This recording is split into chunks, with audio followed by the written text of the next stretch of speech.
Bayangkan, seorang wanita kehilangan ayahnya secara tragis, dan satu-satunya jalan yang ia pilih hanyalah balas dendam.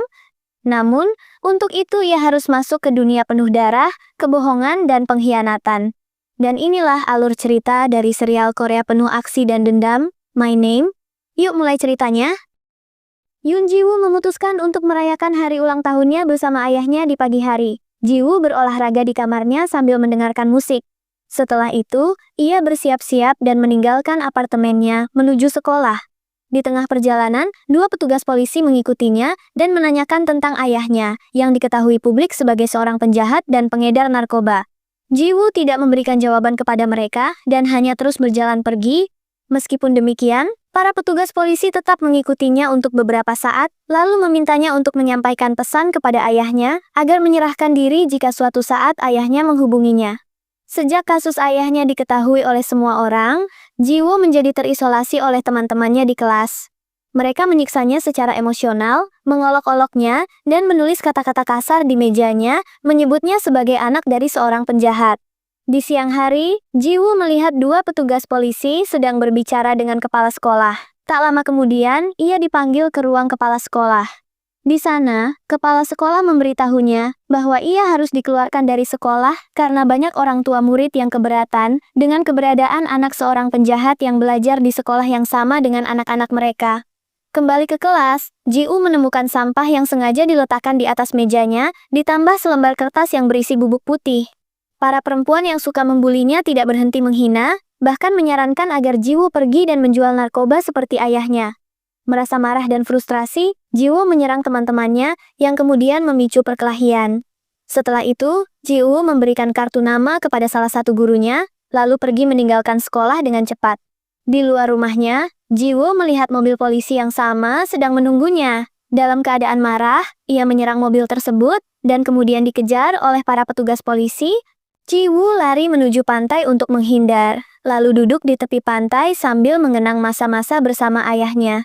Ia mengingat bagaimana ia dibesarkan dengan penuh kasih oleh ayahnya sejak kecil, dan ia tidak percaya bahwa ayahnya adalah seorang penjahat. Bahkan, Ji-woo masih menunggu ayahnya kembali untuk merayakan ulang tahun bersamanya. Di malam hari, ketika Ji-woo kembali ke rumah, ia menemukan polisi masih menunggunya di luar. Ia mengabaikan mereka dan masuk ke dalam rumah. Sementara itu ayahnya, Yoon Byung-ho, mencoba menghubunginya dari sebuah telepon umum. Awalnya, Ji-woo mengabaikan panggilan itu. Tetapi akhirnya ia mengangkatnya. Saat Byung-ho menanyakan bagaimana hari Ji-woo berjalan dan apakah ia menikmati ulang tahunnya bersama teman-temannya, Ji-woo tiba-tiba menjadi emosional dan mulai berteriak kepada ayahnya. Ia mengungkapkan kemarahannya dan menyalahkan ayahnya atas semua penderitaan yang ia alami dalam hidupnya. Sebagai tanggapan, ayahnya berjanji akan menyelesaikan semua masalahnya dan segera kembali kepadanya. Namun, Ji-woo sudah merasa kecewa dan mengatakan bahwa ia yakin ayahnya sudah meninggal, lalu memutus panggilan secara tiba-tiba.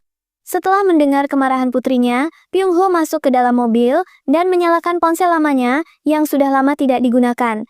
Ia membaca sebuah pesan dari Ji-woo yang berisi curahan hati tentang kehidupannya yang menyedihkan. Tanpa ragu-ragu, Byung-ho memutuskan untuk pulang dan menemui putrinya. Ia kemudian meminta sopir mobil itu turun dan langsung mengemudi menuju apartemen Ji-woo. Saat tiba, Byung-ho melumpuhkan penjaga polisi yang berjaga di luar rumahnya, lalu bergegas masuk. Ia melihat keberadaannya yang belum terdeteksi di luar pintu dan mencoba membuka kunci pintu. Tepat saat itu, seorang pria bertopeng mendekati Byung-ho dari belakang dan menembaknya. Ji-woo terbangun karena suara tembakan dan mendekati pintu untuk menyelidiki. Melalui lubang intip, ia menyaksikan ayahnya ditembak oleh pria misterius tersebut. Ia mencoba membuka pintu, tetapi ayahnya, yang mengkhawatirkan keselamatannya, menahan pintu agar tidak terbuka. Ayahnya melakukan ini karena ia tidak ingin pria bertopeng itu menemukan putrinya. Setelah pria bertopeng itu pergi, Byung-ho meminta maaf kepada Ji-woo karena telah membuat hidupnya menjadi sengsara, lalu menghembuskan napas terakhir di depan ambang pintu. Ji-woo berusaha membuka pintu dengan putus asa dan melihat ayahnya terbaring tak bernyawa, tubuhnya penuh darah. Dalam keadaan hancur oleh kesedihan, ia memeluk tubuh ayahnya yang tak bernyawa dan menangis sejadi-jadinya. Hari berikutnya, dilangsungkan upacara pemakaman Byung-ho. Ji-woo terlihat menangis sambil duduk di depan foto ayahnya. Pada saat yang sama, sekelompok orang yang mengenakan setelan hitam tiba di tempat pemakaman, dipimpin oleh seorang pria bernama Choi Mujin. Mereka adalah para gangster paling berkuasa di kota, dan Mujin, yang merupakan sahabat terdekat Byung-ho, datang untuk memberikan penghormatan terakhir. Ji-woo bertanya kepada Mujin tentang pembunuhan ayahnya, tetapi Mujin hanya mengatakan bahwa ayahnya adalah sahabat paling dipercayanya. Sebelum jenazah Byung-ho dikremasi, Ji-woo melihat wajah ayahnya untuk terakhir kalinya, dan mengenang kembali masa-masa bahagia mereka bersama. Ia tidak bisa memahami, mengapa ayahnya tiba-tiba memilih jalan hidup yang begitu berbahaya. Ji-woo pergi ke kantor polisi untuk menanyakan perkembangan kasus pembunuhan ayahnya. Namun, ia sangat kecewa ketika mengetahui bahwa kasus tersebut telah ditutup karena kurangnya saksi atau bukti. Mendengar hal ini, ia marah kepada petugas polisi dan menunjukkan sebuah foto kabur dari pelaku yang berhasil ia ambil dari rekaman CCTV. Namun, alih-alih membantu, petugas polisi malah memarahinya dan menyalahkan ayahnya karena merupakan penjahat yang sedang buron. Beberapa waktu kemudian, di malam hari, Ji-woo mengunjungi markas besar Mujin. Saat ia masuk, ia menyaksikan orang-orang sibuk menghitung uang dan mengemas narkoba. Ia mengabaikan semua itu dan langsung menuju kantor Mujin. Di sana, ia menyerahkan gambar kabur dari CCTV kepada Mujin dan memintanya untuk mencari pembunuh ayahnya. Ia juga menyatakan niatnya untuk membalas dendam dengan membunuh pelaku dengan tangannya sendiri. Sebagai tanggapan, Mujin berdiri dan memberinya sebuah pisau, menantangnya untuk menikamnya. Namun, Ji-woo tidak bisa membawa dirinya untuk melukai atau menikam Mujin. Akibatnya, Mujin menamparnya keras dan menyuruhnya pergi. Setelah itu Ji-woo kembali ke rumah. Beberapa saat kemudian, ia mendengar ketukan di pintu. Dengan takut, ia mengintip melalui lubang pintu dan melihat pria yang sama seperti yang ia lihat pada malam pembunuhan ayahnya. Dalam keadaan ketakutan, ia bersembunyi di bawah selimut hingga pria itu pergi. Setelah beberapa saat, Ji-woo mengumpulkan keberanian untuk mengejar pembunuh ayahnya. Dengan membawa sebuah tongkat golf, ia mengejar pria tersebut, tetapi sayangnya gagal menangkapnya. Tidak menyerah, Ji-woo melanjutkan pencariannya dengan membuat poster yang berisi gambar dari rekaman CCTV dan menempelkannya di seluruh kota. Ia juga mencantumkan imbalan sebesar 5 juta won bagi siapapun yang bisa memberikan informasi tentang pria dalam gambar tersebut. Hari berikutnya, Mujin secara kebetulan melihat salah satu poster tersebut dan memutuskan untuk mengambil tindakan. Ia kemudian menyelamatkan Ji-woo dari perampokan oleh preman lokal dan menyelamatkan nyawanya. Tersentuh oleh tekad Ji-woo dan merasa bersalah atas kematian sahabatnya, Mujin mendesaknya untuk berhenti mencari balas dendam dan menjalani hidupnya dengan baik. Namun Ji-woo menolak. Ia bertekad agar kasus pembunuhan ayahnya tidak ditutup tanpa adanya keadilan.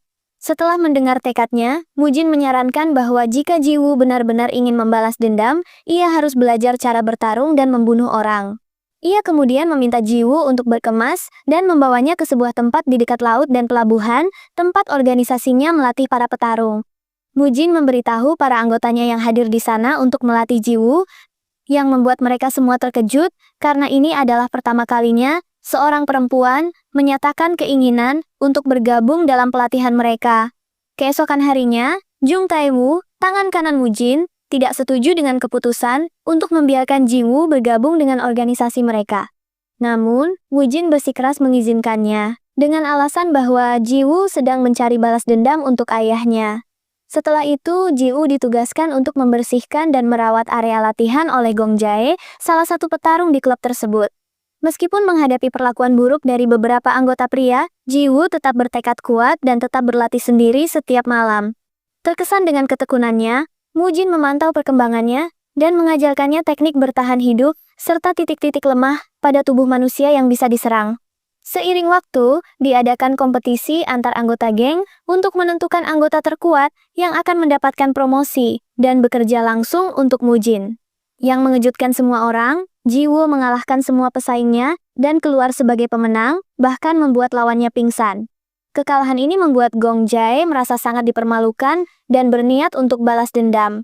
Di malam hari, seseorang mencampurkan obat ke dalam minuman Ji-woo, membuatnya merasa pusing. Memanfaatkan kesempatan ini, Gong Jae dan teman-temannya mencoba menyakiti Ji-woo. Namun, Ji-woo berhasil membela diri meskipun dalam keadaan setengah sadar. Tae-woo datang menyelamatkan setelah mendengar keributan dan mengungkap rencana jahat Gong Jae. Mujin merasa kecewa terhadap Gong Jae dan menghukumnya dengan melukai wajahnya menggunakan pedang. Mujin membawa Jiwoo ke sebuah kedai minuman yang merupakan tempat favorit ayahnya. Ia memberinya identitas baru sebagai Oh Hae-jin, menyatakan bahwa Jiwoo sudah dibunuh oleh Gong Jae. Ia juga menyerahkan senjata api yang ditemukan di dekat jenazah ayahnya, dan mengungkapkan bahwa ayah Jiwoo sebenarnya adalah seorang perwira polisi yang menyamar di dalam geng. Dengan pengetahuan ini, Mujin mendaftarkan Hae-jin ke Akademi Kepolisian untuk mengungkap kebenaran di balik pembunuhan ayahnya. Seiring berjalannya waktu, Hae-jin mencurahkan diri pada pelatihan intensif dan menjadi mahir menggunakan berbagai senjata. Ia kemudian secara resmi bergabung dengan organisasi kriminal Mujin dan mendapatkan tato bunga teratai di dadanya. Sangat penting baginya untuk tetap setia dan merahasiakan identitas aslinya. Setelah 3 tahun berlalu, Hae-jin akhirnya masuk ke Akademi Kepolisian dan menjadi anggota unit kejahatan. Di hari pertamanya, ia ditugaskan untuk melacak seorang buronan lama yang diduga sebagai pelaku pembunuhan. Ia meminta temannya untuk memanggil bantuan. Lalu masuk ke sebuah klub tempat tersangka dilaporkan sedang melakukan transaksi narkoba dengan seseorang. Hae-jin berhasil memeriksa setiap ruangan dan menemukan satu ruangan tempat beberapa pria sedang melakukan transaksi narkoba. Tanpa ragu, ia menghadapi mereka yang memicu perkelahian. Tepat saat polisi tiba, Hae-jin berhasil mengunci tangan tersangka. Namun Jeon Pil-do, seorang perwira narkoba yang sedang menyamar, marah kepada Hae-jin karena ia merasa rencana selama 6 bulannya telah dirusak. Mereka pun terlibat perkelahian memperebutkan tersangka, hingga akhirnya petugas senior datang dan membiarkan Pil-do membawa tersangka. Pil-do kemudian menyatakan kemarahannya, menyatakan bahwa ia tidak pernah ingin melihat Hae-jin lagi. Di tempat lain, pecahlah perkelahian antar geng, dan Mujin berjalan dengan tenang di tengah kekacauan. Ia tampaknya akan menghadapi mantan rekan yang telah mengkhianati organisasinya dengan menjual narkoba ke pihak lain. Meskipun pria itu memohon belas kasihan, Mujin tanpa ampun membunuhnya. Hari berikutnya, Hae-jin pergi ke kantor polisi Inan dengan maksud untuk melamar transfer ke unit narkoba. Di sana, ia bertemu dengan Kapten Han Seo-jun. Begitu melihat wajahnya, Hae-jin langsung teringat pada wajah pembunuh ayahnya. Setelah meninjau profil dan keterampilannya, Kapten Han menerima Hae-jin masuk ke unitnya dan mengumumkan bahwa ia akan resmi bergabung seminggu ke depan. Di malam hari, Hae-jin mengunjungi Mujin untuk membagikan kabar bahwa ia telah diterima di unit narkoba. Di sini, Mujin menceritakan kisah bagaimana ayah Hae-jin pernah menyelamatkan nyawanya saat ia diserang oleh musuh-musuhnya. Ia menunjukkan sebuah foto dari momen itu dan memberikan pisau milik Byung-ho, mendorong Hae-jin untuk menggunakannya dalam membalaskan dendam atas kematian ayahnya.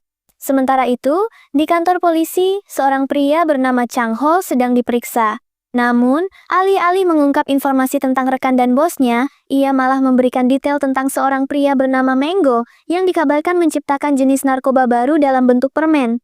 Setelah itu, saat Pil-do kembali ke ruang kantornya, ia secara kebetulan bertemu dengan Hae-jin yang memberitahunya tentang penerimaannya di unit narkoba. Pil-do protes kepada Kapten Han, mengatakan bahwa ia tidak ingin perempuan di timnya, tetapi Kapten Han mencoba menenangkannya dengan mengatakan bahwa mungkin Hae-jin tidak akan bertahan lebih dari sebulan. Dengan enggan, Pil-do menerima keberadaan Hae-jin di timnya.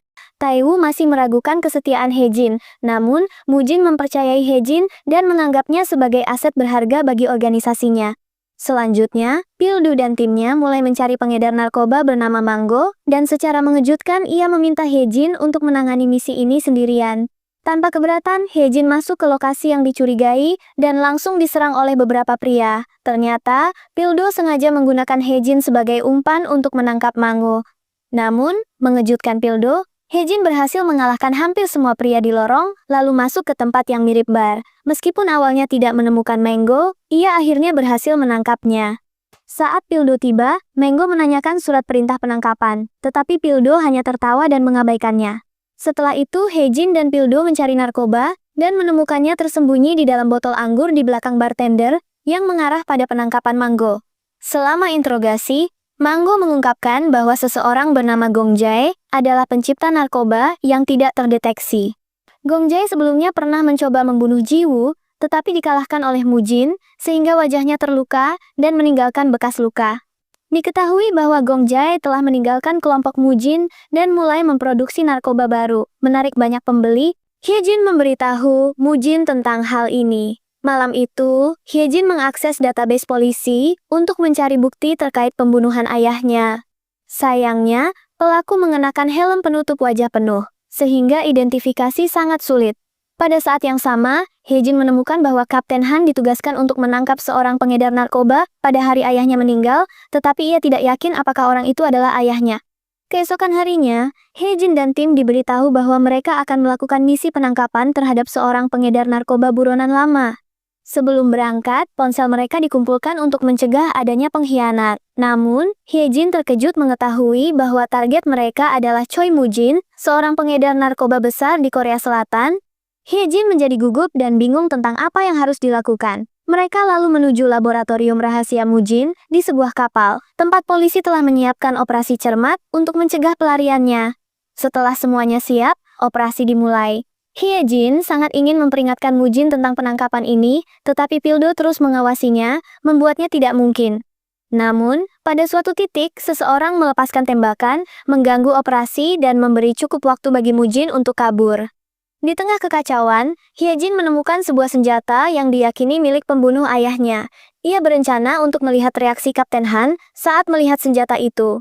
Sementara itu, Mujin tiba di markasnya dan marah kepada Hyejin karena tidak memberitahu tentang operasi ini. Beberapa saat kemudian, Hyejin berulang kali mencoba menghubunginya menggunakan nomor rahasia, tetapi ia mengabaikan panggilan-panggilan itu. Di kantor polisi, para petugas sedang memeriksa orang-orang yang ditangkap dari kapal, tetapi tidak ada yang mau bicara karena mereka takut akan nyawa mereka. Kapten Han menjadi curiga tentang penembakan yang melibatkan Mujin dan memeriksa senjata timnya, hanya untuk menemukan bahwa tidak ada peluru yang hilang dari senjata anggota timnya. Melihat ini, Hyejin bertanya kepada Pildo mengapa Kapten Han begitu bertekad menangkap Mujin. Sebagai jawaban, Pildo menjelaskan bahwa Mujin telah menjadi target utama mereka selama 11 tahun dan memimpin geng terbesar di Incheon, mengendalikan semua perdagangan narkoba di Korea Selatan. Tepat saat itu, Hyejin melihat foto ayahnya yang telah meninggal, yang merupakan sahabat Mujin, di antara para bos narkoba lain yang tewas 5 tahun lalu. Saat Hyejin bertanya tentang itu, Pildo mengatakan bahwa mereka tidak tahu siapa yang membunuh sahabat Mujin. Hyejin menelepon Mujin untuk meminta maaf karena tidak memberitahu lebih awal, karena misi itu sangat mendadak, sehingga ia tidak punya waktu.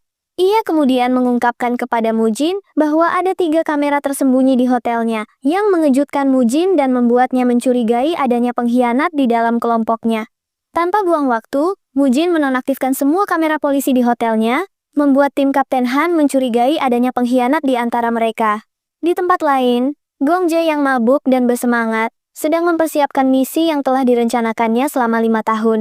Ia dan anak buahnya menyerang klub latihan Mujin, menangkap Taewoo, tetapi tidak membunuhnya. Untungnya, tim Kapten Han mendapat informasi tentang keributan itu dan tiba di lokasi. Mereka berhasil menyelamatkan Taewoo yang terluka parah dan menolak untuk bicara. Di sisi lain, Mujin marah atas penyerangan terhadap tempat latihannya dan Sekretaris Kang memperingatkannya untuk berhati-hati karena tempat itu tidak secara legal terkait dengannya. Polisi mencari para penyerang dan menemukan bukti narkoba baru, tetapi kesulitan menemukan saksi. Saat ini terjadi, Pildo meyakinkan Hyejin bahwa ia tidak perlu takut dan ia akan melindunginya dalam segala situasi. Ia tidak tahu bahwa di masa lalu, Hyejin pernah berlatih di klub tempat yang sama.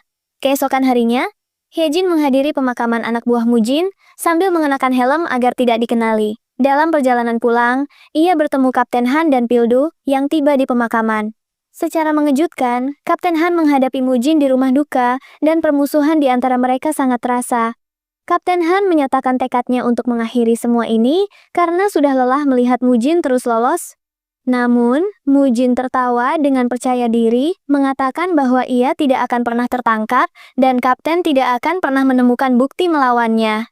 Hari berikutnya, Nat Desu, anggota unit narkoba, akhirnya mengidentifikasi Gong Jae sebagai pelaku penyerangan terhadap klub latihan Mujin.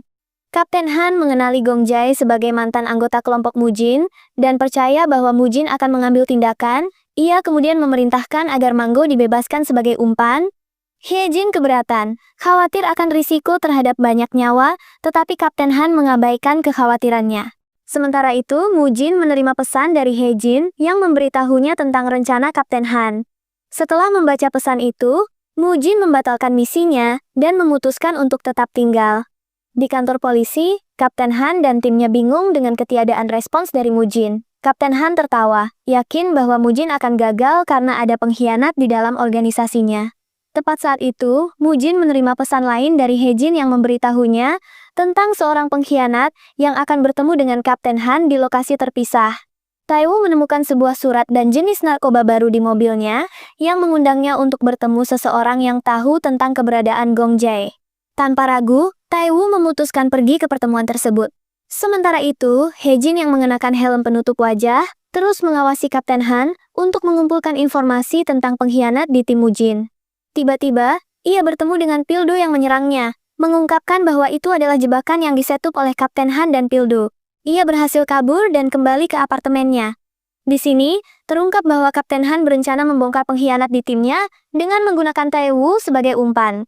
Dalam keadaan terluka, Hejin memberitahu Mujin bahwa Taiwu telah bertemu dengan Kapten Han dan mendesaknya untuk berhati-hati. Pagi berikutnya, Hejin menerima informasi tentang pemilik senjata yang digunakan untuk membunuh ayahnya. Dalam keadaan penuh amarah, ia bergegas ke kantor dengan membawa sebuah pisau untuk membalaskan dendam. Ia menghadapi Kapten Han dan menanyakan tentang Jiangsu, pemilik senjata tersebut. Sebagai jawaban, Kapten Han mengungkapkan bahwa Jiangsu adalah sahabat terbaiknya yang tewas setelah bergabung dengan unitnya dan menuduh ayah Hejin, Yun Pyung-ho, sebagai pembunuhnya. Setelah itu, Hejin mengunjungi Mujin dan bertanya apakah ayahnya pernah membunuh seorang polisi. Untuk kejutan Hejin, Mujin membantah hal itu dan menjelaskan bahwa Kapten Han rela melakukan apa saja untuk menjadikan mereka sebagai tersangka. Di markas polisi, Pildo tampak menyukai Hejin dan mencoba membujuknya untuk minum bersama, tetapi ditolak. Hejin menolak undangan karena ia sedang diam-diam mencari Gong Jae. Tanpa sepengetahuannya, Pildo mengikutinya, penasaran dengan apa yang dilakukannya setelah bekerja. Tidak tahan lagi, saat Hejin berhenti untuk menanyakan tentang Manggo kepada sekelompok orang, Pildo masuk ke mobilnya dan mempertanyakan mengapa ia bertindak sendiri untuk memantau Manggo. Ia juga mencurigai bahwa Hejin memiliki motif tersembunyi. Sebagai jawaban, Hejin menjelaskan bahwa ia frustrasi karena Manggo dibebaskan meskipun ada bukti narkoba baru dan ia bertekad menemukan kebenaran. Tepat saat itu, mereka melihat Manggo pergi dengan mobilnya, dan bersama-sama mereka memutuskan mengikuti mobil itu menuju sebuah pabrik tua yang terbengkalai. Sementara itu, Gong Jae tiba di pabrik untuk pertemuan dengan Manggo, tetapi ternyata itu adalah jebakan yang dibuat oleh Gong Jae sendiri. Saat Hejin dan Pildo berpikir mengapa Gong Jae datang sendirian untuk menghadapi Manggo, kelompok Gong Jae menyerang mereka, menunjukkan bahwa Gong Jae sudah tahu keberadaan mereka. Di tempat lain, Mujin sedang duduk di sebuah kafe yang sering ia kunjungi dan menyadari bahwa orang-orang di sekitarnya sedang mengincarnya. Ia kemudian memutuskan untuk melawan dan mengambil tindakan untuk melindungi dirinya sendiri. Balik ke pabrik, di mana setelah sedikit perlawanan dan perjuangan, Hejin dan Pildo tertangkap oleh Gong Jae. Gong Jae senang akhirnya bisa membalas dendam. Dia berencana menyiksa Hejin seperti yang pernah dia alami di tangan Mujin. Pertarungan semakin memanas saat anak buah Gong Jae menyerang Mujin. Namun, keahlian bertarung Mujin luar biasa. Dia berhasil menghadapi dan melumpuhkan setiap lawan. Gong Jae menghubungi Mujin lewat telepon salah satu anak buahnya dan mengungkap penculikan Hejin. Mujin langsung bertindak. Gong Jae menjebak Hejin dan Pildo di dalam van dan menempatkan mereka di bawah mesin penghancur. Tangan mereka diborgol dan tidak ada jalan keluar. Saat van mulai dihancurkan, Mujin tiba tepat waktu. Dia menabrakkan mobilnya ke mesin itu untuk menonaktifkannya. Hejin berhasil kabur, tetapi Pildo masih terjebak di dalam, tetap diborgol.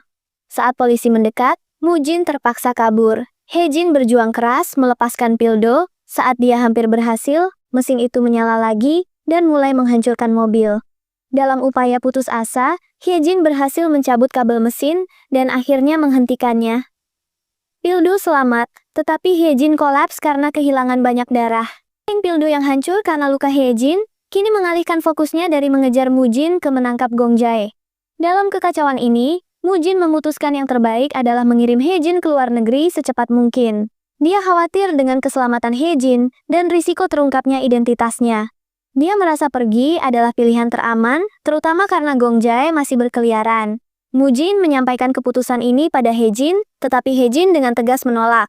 Meskipun sadar akan bahaya bagi nyawanya, Hyejin bertekad untuk tetap tinggal dan mengejar keadilan dengan menangkap pembunuh ayahnya. Situasi semakin memanas saat Mujin membunuh seorang polisi yang mengetahui identitas asli Hyejin. Sementara itu, Gong Jae menghubungi Kapten Han dan menawarkan bantuan untuk menangkap Mujin. Mujin mendapat informasi tentang keberadaan Gong Jae, dan dengan anak buahnya bergerak untuk menghadapinya. Tanpa sepengetahuan mereka, polisi sudah siap mengintai untuk menangkap mereka. Pertempuran sengit terjadi antara dua kelompok. Akhirnya, Mujin berhasil mengalahkan Gong Jae. Meskipun Gong Jae mencoba kabur, Mujin terus mengejarnya tanpa henti. Sementara itu, polisi berhasil menangkap anggota-anggota geng yang tersisa. Hyejin tiba di lokasi dan menyaksikan Mujin mengejar Gong Jae. Konfrontasi brutal terjadi antara keduanya. Mujin berhasil melukai Gong Jae dan sementara unggul. Namun, Gong Jae memanfaatkan kesempatan dan membalas. Dia menusuk Mujin berkali-kali. Sebelum Gong Jae bisa memberikan pukulan mematikan, Hyejin muncul dan menembaknya. Tembakan itu memungkinkan Mujin kabur. Meskipun Kapten Han berhasil menghadang Mujin dengan pistol, Mujin akhirnya kabur dengan bantuan Tayu. Sementara itu, Gong Jae mengancam akan membongkar identitas Hyejin. Pildo tiba di lokasi, tetapi sebelum Gong Jae sempat mengungkap kebenaran, Hyejin menembaknya dan menghentikannya selamanya. Situasi menjadi sangat serius saat nyawa Mujin terancam karena kehilangan banyak darah. Karena tidak bisa pergi ke rumah sakit, dia pergi ke seorang rekan dan dokter pensiunan yang tinggal di sebuah kuil. Sementara itu, Hyejin terkejut menerima surat dari Gong Jae. Di dalamnya, dia menemukan foto ayahnya bersama Kapten Han yang mengenakan seragam polisi. Setelah menerima telepon dari Mujin, Hyejin mengunjunginya di kuil dan menanyakan tentang foto itu.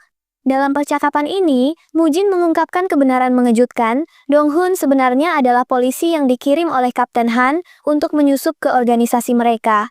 Namun, Dong-hun mengkhianati Kapten Han dan memilih bergabung dengan mereka, sehingga akhirnya dibunuh oleh Kapten Han. Mujin mengakui bahwa dia telah berbohong pada Hyejin untuk memperkuat tekadnya. Dia berharap kebohongan itu akan memicu kemauan Hyejin untuk membalaskan dendam ayahnya. Sementara itu Kapten Han kembali dalam keadaan mabuk setelah menghabiskan malam bersama Pildo. Saat dia duduk, dia tiba-tiba diserang dan ditusuk berkali-kali oleh seorang pembunuh tak dikenal. Hyejin tiba di lokasi dan terkejut melihat darah di gagang pintu. Saat masuk, Kapten Han dalam keadaan panik salah mengira Hyejin adalah penyerangnya dan menembaknya. Pildo mendengar tembakan dan bergegas ke lokasi. Alih-alih memberi pertolongan, Hyejin menghadapi Kapten Han dan menempelkan pisau ke lehernya. Dia menuntut jawaban tentang nasib ayahnya 5 tahun lalu. Saat itulah Kapten Han menyadari identitas sebenarnya Hyejin, putri dari sahabatnya sendiri. Dia mengungkap bahwa Dong-hun adalah polisi penyamar yang disusupkan ke organisasi Mujin. Sebelum bisa mengungkap semua kebenaran, Pildo datang. Kapten Han terpaksa menyerahkan bukti loyalitas ayah Hyejin kepada polisi hingga akhir hayatnya. Saat Hyejin kabur sebelum Pildo masuk, Pildo melihat ranselnya. Saat diperiksa, Kapten Han menemukan surat-surat yang ditulis oleh Dong-hun hingga hari kematiannya. Surat-surat itu mengungkapkan kesetiaan Dong-hun yang tak tergoyahkan kepada polisi. Ternyata Dong-hun memberi Mujin sebuah alat pelacak tersembunyi. Itu yang membuat Mujin mengetahui pengkhianatan Dong-hun, dan karena itulah Mujin kemudian membunuhnya dengan pistolnya sendiri. Hancur karena menyadari bahwa dia secara tidak sengaja membantu pembunuh ayahnya, Hyejin mengalami gangguan mental. Dia menghentikan mobilnya, melampiaskan frustrasi dan kemarahannya dengan memukul dirinya sendiri. Setelah tenang, dia mencabut tato organisasi dari dadanya, siap untuk membalaskan dendam ayahnya. Situasi semakin genting saat Kapten Han dirawat di rumah sakit. Sementara itu, Mujin mendapat kabar dari pengacaranya bahwa Hyejin terlihat di dekat rumah Kapten Han, yang mengisyaratkan bahwa dia mungkin telah menemukan kebenaran. Hyejin, setelah merawat lukanya, bersiap pergi. Dia membawa abu ayahnya dan belati yang diberikan Mujin untuk membalaskan dendam ayahnya. Saat dia keluar, dia diserang oleh seorang pembunuh yang menyeretnya kembali ke rumah. Mereka mencoba menenggelamkannya di bak mandi, tetapi Hyejin melawan dengan sengit. Di saat bersamaan, Tayu masuk ke rumah Hyejin dengan niat membunuhnya. Dia mengungkap kebenaran bahwa Mujin membunuh ayah Hyejin karena pengkhianatan. Pertarungan sengit terjadi. Meskipun dalam posisi sulit, Hyejin berhasil mengalahkan Tayu dan akhirnya menghentikan hidupnya. Dalam konfrontasi intens itu, situasi menjadi rumit saat Mujin secara sukarela menyerahkan diri ke polisi untuk membuktikan bahwa dia tidak bersalah dalam pembunuhan Gong Jae. Di ruang interogasi, Hyejin menghadapi Mujin dan bersikeras bahwa dia harus menerima konsekuensi atas perbuatannya. Polisi memiliki belati Mujin dan sidik jari sebagai bukti yang menghubungkannya dengan pembunuhan Gong Jai. Hejin percaya bahwa keadilan akhirnya akan menangkap Mujin. Namun, diam-diam Hejin mengambil bukti itu dari ruang bukti dan memberitahu Mujin tentang perubahan situasi. Sementara itu, Pildo menemukan rekaman CCTV yang menunjukkan Hejin di dekat rumah Kapten Han. Semua orang mulai mencurigai bahwa dialah yang menyerang Kapten Han. Meskipun berusaha menangkapnya, Hejin berhasil kabur. Dengan bukti melawan Mujin dihapus, polisi merasa tidak berdaya dan tetap menganggap Hejin berada di pihak mereka. Mujin kembali ke gym dan menemukan jenazah Tayu. Dia menyadari bahwa Hejin telah memanipulasi bukti untuk menghadapi dan menghabisinya sendiri. Sementara itu, Pildo mengetahui dari Kapten Han bagaimana Mujin memanipulasi Hejin dalam organisasi. Hejin akhirnya ditangkap dan dibawa ke rumah sakit. Meskipun mencoba kabur, Pildo menghadangnya. Dia menekankan bahaya mengejar Mujin sendirian. Hejin, yang sadar akan risikonya, tetap bertekad mengambil alih. Tanpa pilihan lain, Pildo memborgol dirinya sendiri pada Hejin. Tiba-tiba, mereka diserang oleh anak buah Mujin. Dalam situasi sulit, mereka berhasil kabur. Selama waktu bersama itu, Pildo merawat luka Hejin, menciptakan ikatan yang membuat Hejin sadar bahwa dia tidak benar-benar sendirian. Di malam hari, Pildo membujuk Hejin untuk mempertimbangkan menangkap Mujin sesuai dengan keinginan ayahnya. Hubungan yang mulai tumbuh itu tiba-tiba hancur keesokan harinya saat Mujin marah karena perlawanan Hejin, membunuh Pildo di hadapannya. Hancur, Hejin merebut pistol Pildo dan kabur. Dipenuhi hasrat balas dendam, dia pergi ke hotel Mujin, memicu konfrontasi brutal dengan anak buahnya. Dengan pistol Pildo, dia menghabisi setiap pembunuh satu persatu. Pertarungan puncak terjadi saat dia berhadapan langsung dengan Mujin. Dengan penuh keberanian, Hejin menyatakan bahwa dia awalnya siap menyerah, tetapi kini memilih jalan menjadi monster demi balas dendam. Pertarungan sengit terjadi, Hejin terluka parah. Di momen penentu, dia mengambil belati Mujin dan menikamnya, membuat Mujin sementara lumpuh. Saat Mujin mengambil pistol, ternyata magazinenya kosong. Memanfaatkan kesempatan itu, Hejin memberikan pukulan mematikan dengan menikam Mujin di dada, mengakhiri konflik yang telah berlangsung lama. Dan cerita pun berakhir. Itulah perjalanan penuh luka, pengkhianatan, dan balas dendam dari serial My Name. Dari sini kita belajar bahwa dendam mungkin bisa menguatkan, tapi hanya kebenaran yang bisa benar-benar membebaskan. Kalau kamu suka konten alur cerita seperti ini, jangan lupa like, share, dan subscribe supaya nggak ketinggalan cerita seru lainnya.